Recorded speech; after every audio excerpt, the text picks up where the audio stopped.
Just a heads up, this is the heaviest episode I will ever make. This first section is completely safe for work, but be on the lookout for content warnings beginning in chapters 2 and 3. I wouldn't be writing this episode if I didn't think it was important. In the leaked pitch bible that Friendship is Magic creator Lauren Faust put together when she pitched her vision for a reboot of the franchise to rights holder Hasbro, the primary audience for Friendship is Magic was stated to be girls aged 6 to 11, a demographic colloquially known as tweens due to being between a child and a teenager. The secondary demo was preschoolers aged 3 to 6. The document also hinted at a periphery third demographic, one of boys who wouldn't admit it but would watch the show anyway for the adventure elements and the solid storytelling. These fans would come to be known as bronies, a portmanteau of the words bro and pony coined on 4chan in late 2010. While the term was originally a gendered term for male members of the fandom, with the companion word Pegasister used to denote adult female fans, modern usage of the term has loosened to denote adult fans of the franchise in general, regardless of gender identity. And the rest, for lack of a better segue, is history. To this day, thousands of fans comprised largely of adult males continue to consume MLP media, attend fan conventions, and create their own fan content. The burgeoning sense of community is one of my favorite aspects of the subculture, but it's not without the unfortunate stigmas associated with it. As early as the start of Friendship is Magic, bronies were and continue to be negatively associated with a certain stereotype. That of the overweight middle-aged white male with poor personal hygiene, not a lot of friends, and sometimes a seat somewhere on the autism spectrum. And to be clear, these are nothing more than harmful stereotypes. The modal brony is a male, aged 18 to 26, who lives with both parents, has an undergraduate degree, leans gently to the left politically, and doesn't go to church. This objective snapshot is according to Meet the Bronies, a 2019 scientific study published by a group of researchers over the lifetime of Friendship is Magic. It was recommended to me by a viewer and is hands down the most objective analysis of the brony subculture that exists in print today. And yet, harmful stereotypes can be cultivated by even a single real experience, regardless of whether the person doing the stereotyping understands the harmfulness of generalizing an entire subculture. I'll admit that I wasn't a member of the community when Friendship is Magic aired. However, I was absolutely aware of the stigma surrounding the culture at its peak. In my research, I found a Reddit thread asking why bronies continue to get a bad rap, and one comment from a member of the community provided their reasoning as to why that stigma is so pervasive. This comment from user Mothwhimsy is pretty close to what I as an outsider understood to be the biggest contributor to that stigma, and it gels with what I as a fan have noticed after the fact. If you'll permit me, I want to read this comment out verbatim. I would say the majority of people who have a problem with bronies actually have a problem with a specific type of brony, whether they realize that or not. These are the people who would talk openly and graphically about finding the characters hot, spread untagged porn, expect the show to cater to them despite the target audience being 7-year-old girls, etc. Not much different from any other fandom, really. But in the brony fandom, they were much more prominent than the unproblematic guy who simply started watching the show to see what all the fuss was about and found he unironically enjoyed it, even if that guy was more representative of the majority of the fandom. The MLP fandom was so large, and the interest from teenage adult men was unexpected and unusual, so people noticed. And sure, there are definitely people who hate bronies just because they're men watching a show for little girls because it's weird or whatever, but I wouldn't say that's most of it. Definitely the original thing that drew the attention, though. There's also an element I've seen where female fans have noticed that MLP did cater to the bronies, which is cool in my opinion. But when the reverse happens, women or girls are interested in a show meant for boys, they simply cancel the show, see Young Justice, because women don't buy the same merch as boys, and they would rather kill the entire show than pivot sales. So there's a bit of bitterness about all the unfairness of it all. That isn't anyone but toy companies' fault, though.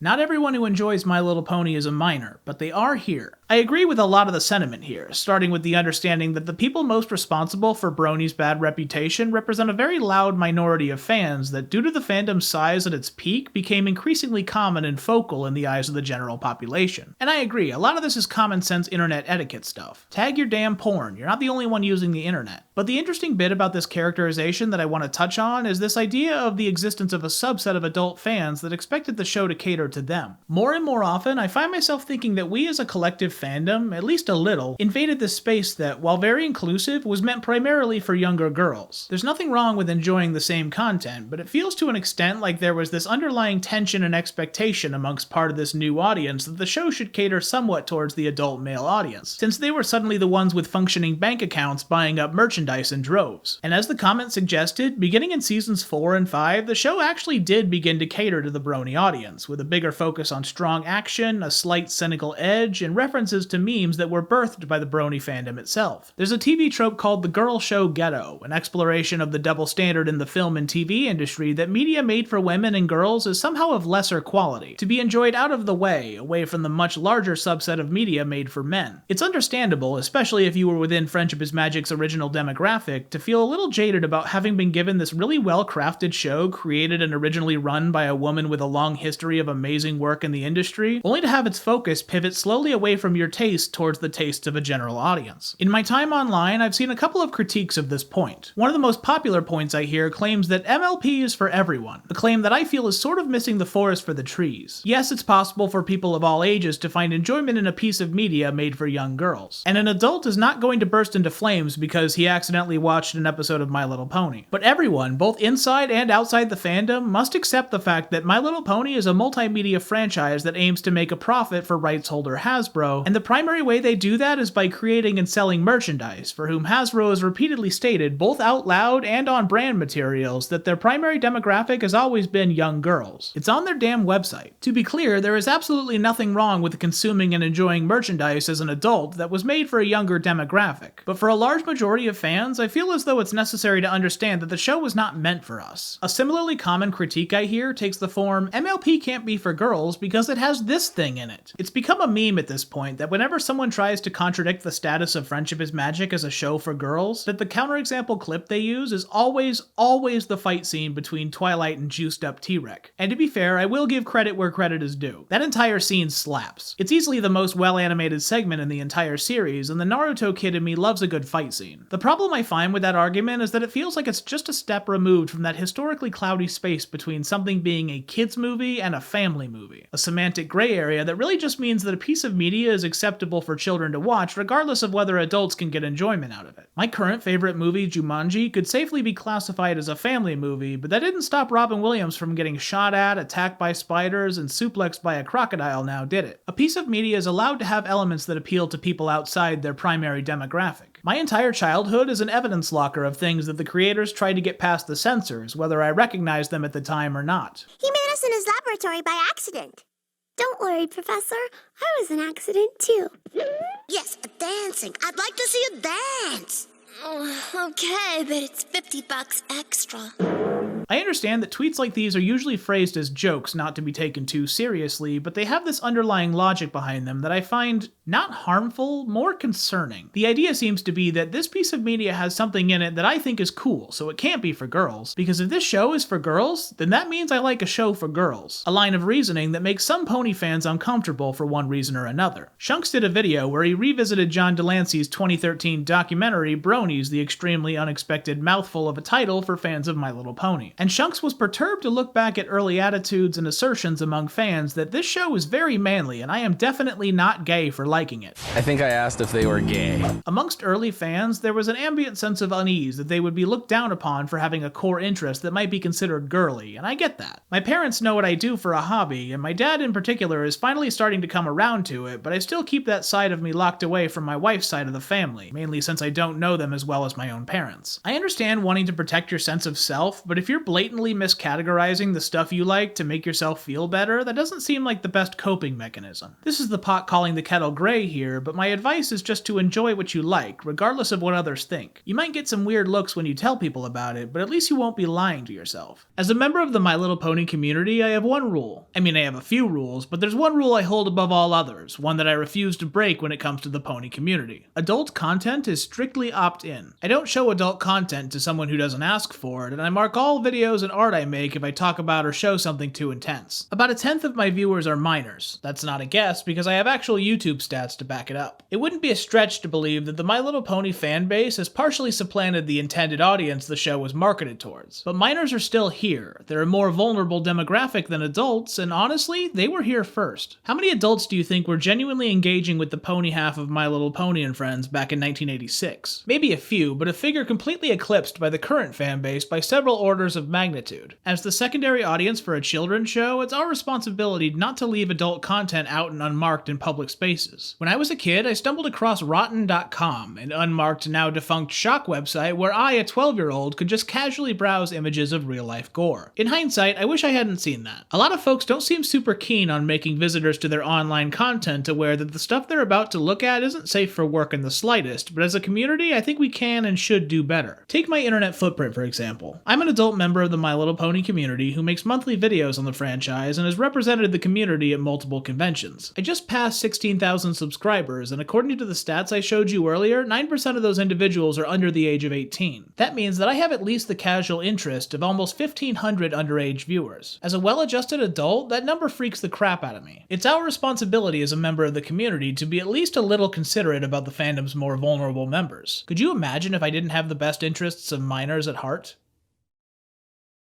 Sawtooth Waves was a member of the My Little Pony community who specialized in analysis videos about the show. In February of 2023, they confessed to grooming a 15-year-old fan who had fostered an unhealthy parasocial relationship with them. They frequently participated in erotic roleplay, culminating in them dating for 6 months immediately after the fan turned 18. Sawtooth subsequently disappeared from the internet completely, unlisted all of their videos, and hasn't posted in over 2 years. Wubcake is a fandom voice actress and singer known for voicing Sunset Shimmer and other characters in various comic dubs and fan projects. In 2023, she was accused of sexually assaulting a minor and has since pivoted to producing adult roleplays for the Has-Been Hotel fandom under the name Lewd Horse VA. Fluffle Puff is a fan artist and animator best known for creating the popular fan character of the same name of the Dancing on Rainbows variety. In April of 2024, it was revealed that they had groomed and dated a 15-year-old girl and that they had groomed and later had sex with a 16-year-old girl. Their YouTube channel is still up and active, where they continue to interact with their fan base composed partially of underage viewers. Gabriel Brown, better known by his online alias Black Griffin, is a singer, songwriter, and musician best known for performing fandom songs both within and without the My Little Pony community. He met and groomed his now wife Claire Corlett when she was 14 and he was 23, a claim that Claire herself dismisses. Since then, he has been accused by multiple women of sending them sexually explicit messages, including pictures of his genitalia while they were underage, accusations that he has not attempted to address in any public forum in the 4 months since he was first accused of doing so, and went as far as to send physical cease and desist notices in the mail to his victims and detractors using doxed information provided to them. In addition, there is hard, irrefutable, publicly available evidence of him flirting with and attempting to meet up with an underage fan in person. To this day, he has a sizable legion of fans who support him in his efforts to become involved in every fandom under the sun, despite the waves of evidence against him, including YouTube reviewer Saberspark and the development team of the upcoming platformer Billy Bustup. And he continues to appear at pony conventions, most recently Ponyville Cider Fest 2024. Something very, very important to note here is that I did not just pick these creators out of a hat. The point of this video is to persuade and educate, not to devolve into an aimless call-out thread of people I don't like, though based on my tone, you could probably guess where I stand on these topics. The examples I chose specifically involve creators with accusations levied against them within the last 3 years, specifically involving minors. I'm also going to use the term predator going forward, instead of more pointed language that you might hear used sometimes interchangeably. This is not to suggest that any of the people I mentioned don't also fit that definition, but I wanted to be very careful to cast a wide net, since this video applies to anyone who represents an active danger to children, sexual or otherwise. Additionally, I care a lot about word choice here, because I also have a more personal history regarding this issue. When I was 8 or 9 years old, I was molested by a family member. I no longer speak to that family member, and I spent a month in therapy coming to terms with what happened to me, understanding that I was taken advantage of, and making sure that I didn't have some kind of unresolved trauma response. In addition, both my wife and I are victims of grooming, unrelated to the previously mentioned sex abuse that I experienced. I feel it's necessary to mention so that you know that I'm not talking out of my ass here. I have very real experience with abuse, and with people like Gabriel Brown, who will be used as an example in this chapter. His history of inappropriate behavior towards minors is both long and varied, and I believe the degree to which he has been allowed to get away with this behavior makes him an important case study to represent a systematic failure of the pony community. From my perspective, this boils down to 2 primary failings of the My Little Pony fandom. As a whole, the brony community is significantly undereducated when it comes to child abuse and the ways in which a minor can be harmed by the actions of adults that don't have their best interests at heart. Secondly, the My Little Pony fandom has been doing an absolutely terrible job at taking accusations of sexual assault and harassment seriously. Very often, I hear stories of people coming forward stating that they were taken advantage of, statements that are often dismissed as drama immediately out of the gate because they don't want to admit that their fandom contains problematic individuals. I think we can and need to do a lot better as a community, and I'm hoping I can provide a few pointers. One of the most common reactions I see every time time a fandom member is accused of sexual misconduct is a sense of bewilderment that a fandom as wholesome as the My Little Pony franchise would continue to contain so many predatory individuals. And while I believe that it would be harmful and incorrect to claim that members of the My Little Pony fandom are more likely than the population at large to do harm of this nature, some statistical analysis shows we're not any safer than the average demographic. It's been estimated that up to 5% of adult men experience strong sexual attraction toward children, regardless of whether they act upon these urges. The figures for adult women are less well known, but since Meet the Bronies places the average gender demographics of the fandom at 85% male, I'm going to stick with this figure as a reasonable estimate. The average attendance at My Little Pony conventions I've appeared at is around 1,000. Leaving out some assumptions regarding correlating factors, this means that the average pony convention contains up to 50 individuals who experience a strong sexual attraction to children. This figure isn't meant to scare you out of attending a pony function ever again, just to let you know that statistically the danger is still there. Not everyone who likes My Little Pony is a predator, but they're here. Gabriel Brown's history of predatory behavior predates the Brony fandom. There is publicly available record of him knowingly flirting with a minor on DeviantArt and attempting to meet up with her in person. These messages were sent in December 2010, several months before he began engaging with the My Little Pony fandom. This is behavior that was not influenced by his relationship to the fandom, and no adult should be talking to a minor like this. Predatory actions against minors don't have to take the form of sexual abuse. As a 23-year-old man, Gabriel Brown met, groomed, and later married his current wife, My Little Pony voice actress Claire Corlett, beginning when she was 14 years old. This is a word that gets thrown around a lot, and every day I become a little more convinced that a large portion of the fandom and the population at large don't really know or care what that word means. And that's really disheartening, coming from a household where both of us were victims. Grooming is a sustained, targeted pattern of emotionally manipulative behavior used by someone, usually a person the victim already knows, as a means of gaining their trust, isolating them from their family, and priming them for abuse. Grooming can be sexual or non-sexual in nature, and can also be used to manipulate someone into a relationship with their abuser. As previously mentioned, it's Gabriel's repeated history of grooming tactics that frustrates me the most, partly because it's the part of his trajectory that has received the most attention, but mostly because I keep seeing the same awful one-note excuses attempting to dismiss the accusations of grooming from people who don't at all sound like they have a firm grasp on what they're talking about. I've heard several times during my fandom experience that Gabe and Claire only met a couple of times before she turned 18, and that when they did meet, it was always a strictly professional setting, a claim that flies directly in the face of the overwhelming amount of publicly available evidence to the contrary, both in the form of video collaborations and overwhelmingly flirtatious messages sent back and forth on Twitter and other social networks. Some claim that the flirtatious messages were just a joke and weren't being taken seriously. We know that's not true because the two of them got married in 2022. Others claim that their relationship was above board because they were supervised by their parents. Really? In these video collabs with no parents around? What about the time he, Claire, and Michelle Kreber went out in the woods alone at night? Were their parents around then? What about that severely racist minstrel show they did together? Do you really believe that Claire's parents, who were trying to help get their daughter's career off the ground, would have allowed something like that to go online?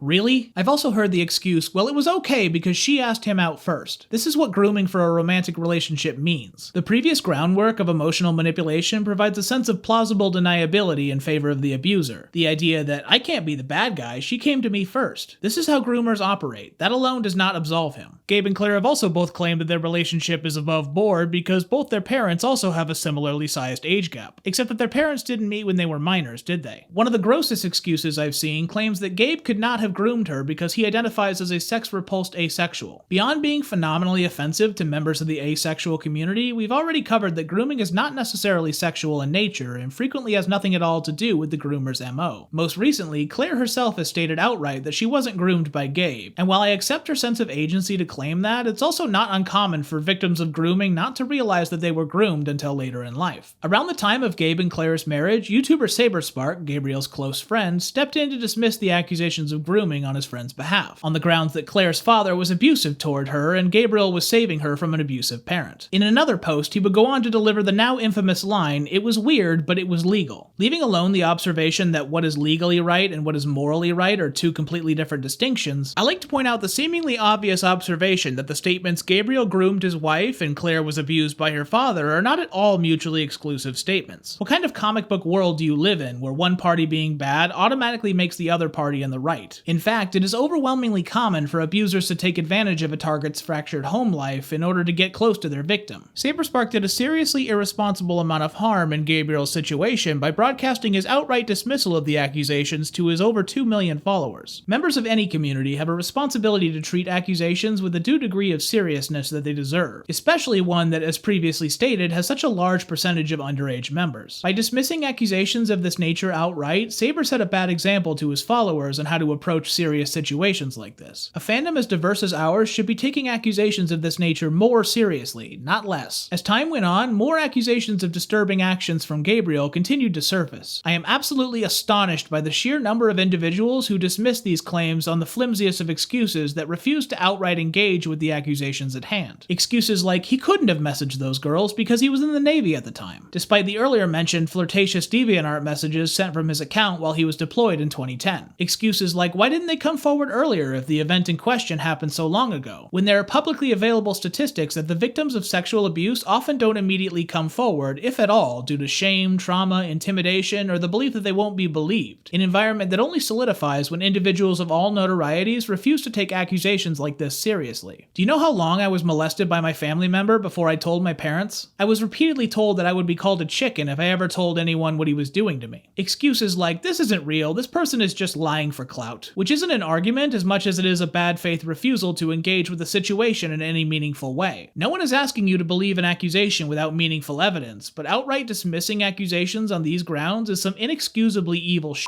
Giddy Goat Games, the developer of the upcoming platforming game Billy Bust Up, for which Gabriel Brown voices the character Barnaby, refused to allow anyone on their Discord server to discuss Gabriel's newest allegations against him under the guise that they were protecting the children on the server against adult content. That is the opposite of keeping people safe. By refusing to inform your impressionable audience or even talk about potential dangers, you are putting them in danger. This is why we all took sex ed in the 5th grade to keep kids informed. This is literal grade school stuff, to the point that I believe they're arguing in bad faith. They later attempted to exonerate him with an absolutely dog 30-page Google Doc that spends 80% of its runtime smearing Gabriel's accusers, with such half-baked retorts as, these people are just disgruntled 4chaners, or actually I think that you like little kids. Just a complete refusal from grown-ass adults running their own game studio to treat any of these very serious accusations with even a modicum of the decorum they deserve. I know that was a lot to take in, and I know it can suck to have the failings of your community laid bare, but there are ways in which we can all take steps to improve the culture of our fandom that make it notably more difficult for instances like this to happen again. Firstly, have some empathy. Announcing that you were taken advantage of by a member of the community, regardless of size, is a scary thing to do, a feeling confirmed by statistical research. Second, treat every accusation with a baseline seriousness, regardless of the context. To be clear, I'm not asking for you to believe an accusation without asking for further details, but dismissing one offhand does nothing to make the fandom safer. It actually makes it harder for victims to come forward in the future and weakens the overall health of the fandom you claim to love so much. False negatives are a serious concern when it comes to the actions of a predator and should be taken seriously. Thirdly, if someone feels safe enough to come to you with a story of what happened to them, don't bury the accusations behind 2 hours of wall-to-wall memes, put yourself front and center in the thumbnail, and hype it up like it's a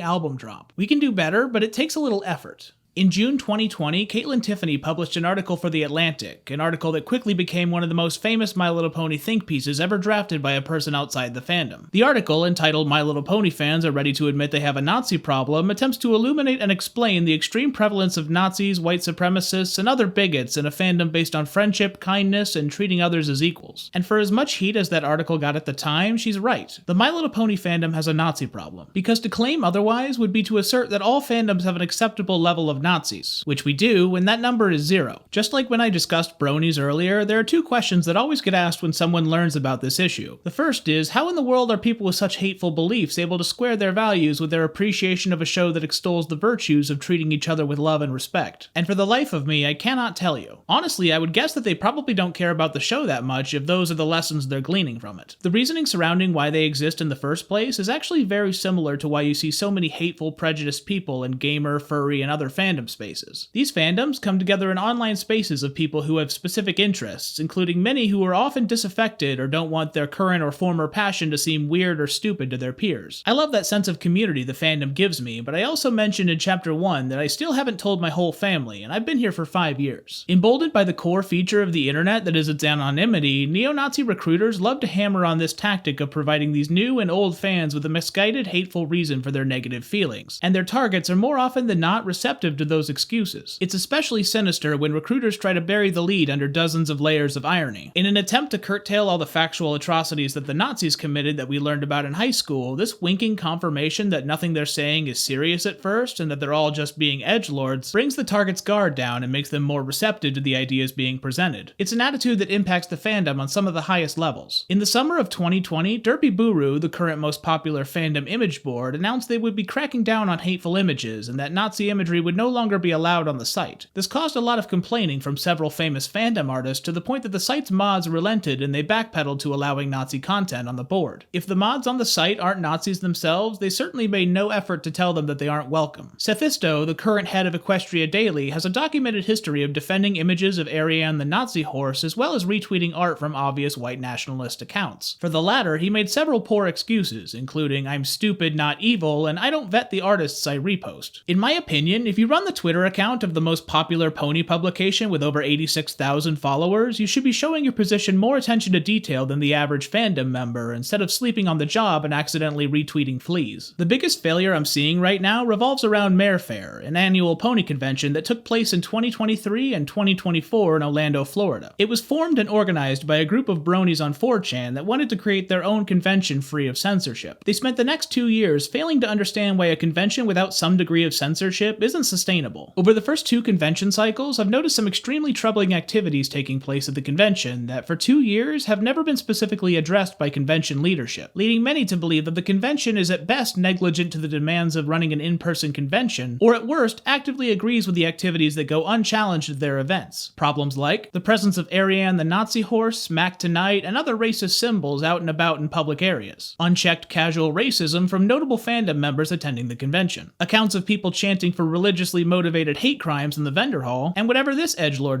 is. At both Mare Fair 2023 and 2024, a photo surfaced of convention members of the venue pool laying down to form a swastika out of convention goers. I have more to say about this later, but it's important to know that after the first time this happened in 2023, Mare Fair organizers made no official statement mentioning this or any of the bad behavior of convention guests. The resulting silence led to multiple people I met at HarmonyCon this year refer to Mare Fair as a Nazi bar, after a famous Twitter post about a bartender who kicks Nazis out of his bar to avoid it becoming a hangout spot for Nazis.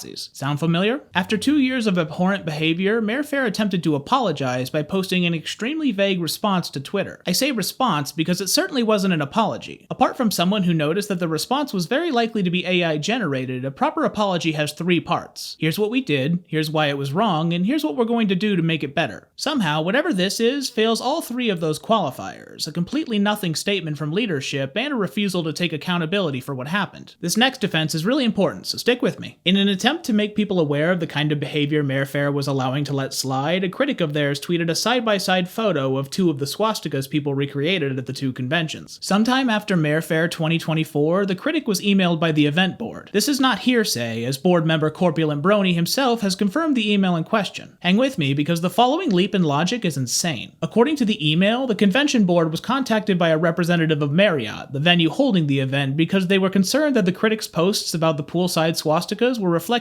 poorly on the venue. The Mare Fair board claimed that Marriott contacted them and asked them to contact the critic on their behalf and convinced them to take the tweet down. I am 100% confident that this did not happen. We'll ignore the fact that the pictures they tweeted were posted publicly on social media, and thus the venue had no legal recourse to request that they be taken down. Even if they did, they have the resources to go straight to the critic about it first, instead of playing phone tag with Mare Fair organizers. In some ways, this is the most damning thing I've seen regarding the convention. This is their attempt at faking a cease and desist warning, an act of extremely blatant dishonesty from one of the highest ranking members of leadership. If Mayfair leadership will lie about publicly available info to protect their image when they won't do the bare minimum to keep their guests safe, how are any of us supposed to trust them when they claim to be trying to make things better? Before this, I would have been open to an earnest 3-part statement, apologizing and providing hard details about how they intend to improve. Now I know I can't trust anyone in a leadership position there because they've demonstrated their capacity for dishonesty. In the 2 years of online discourse surrounding Mayfair and the disturbing prevalence of Nazis and bigots in the fandom, I've received some pushback from people who either actively want to downplay the controversy or genuinely think that it's not that bad. The next several minutes are dedicated to answering the most popular defenses I've heard. Defenses like, stop ruining people's fun. When people's fun involves cosplaying as and joking about the kinds of people who want my friends dead, I'm not of the opinion that these kinds of people deserve fun. Well, I'm just going for the pony. Look, I know it's easy to be uninformed about the actions of a convention, especially if you don't spend a lot of time online. Maybe during the first year you could get away with having bought a ticket without really knowing about these issues. But as of now, there have been 2 full years of bad behavior that the organizers have not addressed, and only attempted damage control after Mayfair 2024. At this point, I am coming to the reasonable conclusion that Mayfair condones the actions of these problem individuals. So even if you don't subscribe to the harmful beliefs of a few bad apples, your attendance shows me that you personally are okay with these kinds of people being a member of your fandom, and I think less of you for it. Keep politics out of it. All art is inherently political, even if it doesn't want to be. In Ronald Reagan's first year as president in the early 80s, he loosened restrictions regarding advertising to children, a move that ignited a wave of toy-based media, including Transformers, G.I. Joe, and yes, even My Little Pony. This franchise is inherently political, just like everything else. It came with your human experience. The inability to address individuals with harmful beliefs in the fandom is a big reason why we're in this mess to begin with. It's just a joke. This excuse in particular really bugs me. A lot of people, including those who don't like being challenged for their bad behavior, will try to justify it by calling something a joke or saying it's just satire. And while that might have been the case when Ariane was first drawn in the early to mid 2010s, she's now being used unironically by individuals who agree with her worldview. Where is the joke? Satire requires a clarity of purpose, or it gets mistaken for that which it intends to criticize. There's no joke in what's happening here. You're just cosplaying terrible people, which just makes it look like you're a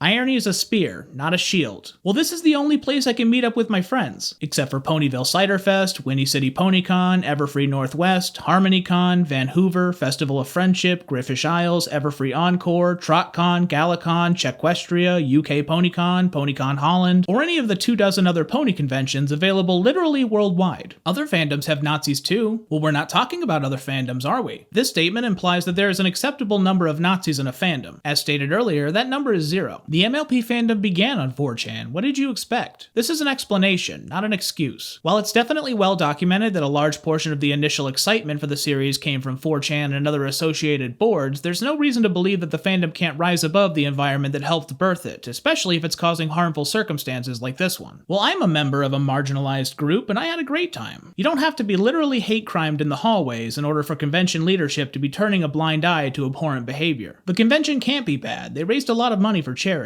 I see this one a lot too. Raising money for charity does not absolve convention leadership of operating a poorly run convention that disregards the safety of its guests and allows the worst members of the fandom to return every year virtually unopposed. It says in their code of conduct that these kinds of behavior aren't allowed. A convention's rules and code of conduct is completely worthless if there aren't consequences for breaking them. Right now, I'm not seeing any consequences from any of the parties involved. They're doing the best they can. Even if I accept the premise that Mayfair staff is trying their hardest to keep these hateful individuals out of con spaces and they just can't keep up, I think we should be holding conventions to a higher standard of decency, not a lesser one. If Mayfair has the ability to keep the hateful stuff out of and away from their convention, but not the willingness, then the convention leadership approves of the behavior we're seeing, and they're not a convention you want to support. If they have the willingness to stop these things, but not the manpower or ability, then they're a poorly run convention that can't keep attendees safe. If they're both willing and able to stop this, then why is this repeated behavior still going on? And if they're not willing or able to stop it, then why are they holding a convention at all? Just go home and watch ponies in your own house. If they can't or won't keep their attendees safe, then they shouldn't be holding a convention. The pool swastika happened off-site and after hours. What a sloppy way to avoid accountability. Based on all the available information, none of the individuals in either of these 2 photographs had their badges pulled or got kicked out of the convention, when several of them had their faces shown when they were just goofing off by the pool. Weirdly, you know who doesn't have to constantly fight off accusations that people are forming hate symbols on the convention dance floor? Ponyville Cider Fest. And Winnie City. and HarmonyCon, and Everfree Northwest, and basically every other pony convention. But somehow, Marefair is the only convention that just can't figure out how to get rid of those pesky Nazis. Every convention has problems. Other conventions have normal problems, like finding guests of honor on short notice. I look for how a convention handles their issues, or in the case of Marefair, completely ignores them. There's handling it, and then there's attempting to bury evidence, completely ignoring all criticism, and attempting to intimidate one of your biggest critics through falsehoods. Well, you joined the fandom after Friendship is Magic wrapped. What do you know? Okay, I'll ask you then. Who gets to participate in fandom discussions? This is a weirdly gatekeepy argument that's trying to ignore the problem by discounting my experience. Don't like it? Don't go. See, I can't do that, because this doesn't just affect current members of the fandom. I've seen multiple reports of new and old pony fans who saw the behavior at Marefair and came to the conclusion that all pony conventions are this bad. This convention is actively hurting the health of the fandom and giving it an awful reputation. Not everyone you dislike is a racist or a Nazi. No, but the ones shouting slurs, forming pool swastikas, and chanting death threats are. I'm invoking the law of goats here. If you take part in racist or Nazi activities, even if it's done ironically or to piss someone off, you're still doing Nazi shit. An average onlooker doesn't know what your opinions are on anything, so they have to judge you by your actions, and in that respect, you look like a schmuck. Not everyone who goes to Marefair is a Nazi, but they are here. I'm sorry for dumping all that on you at once. I know that it can be overwhelming to know that your fandom is partially populated by extremely hateful people, but there are ways you can help keep your fandom healthy. Don't engage with people drawing or spreading Ariane or other hateful imagery. Stay educated. Be aware of the meaning behind other hateful symbols that maybe aren't so obviously connected to a hate group. Don't buy art packs featuring known Nazis or other hateful people you don't agree with. If you find that you're troubled by a serious difference in beliefs between you and the person whose content you enjoy, and you decide to continue consuming their content because you're just in it for the pony, you're doing yourself and your fandom no favors. Thank you for listening to my concerns. I understand that this is really different from the normal stuff I make, but I tried my best to treat these issues with the sincerity and gravitas they deserve, and I hope that my arguments were straightforward enough and that I wasn't jumping around too much. I just care about this fandom a lot, and I hope that I can inspire some kind of change with this. I'll be back next month with something more fun, but until then, I'm some horse on the internet. Be kind to each other.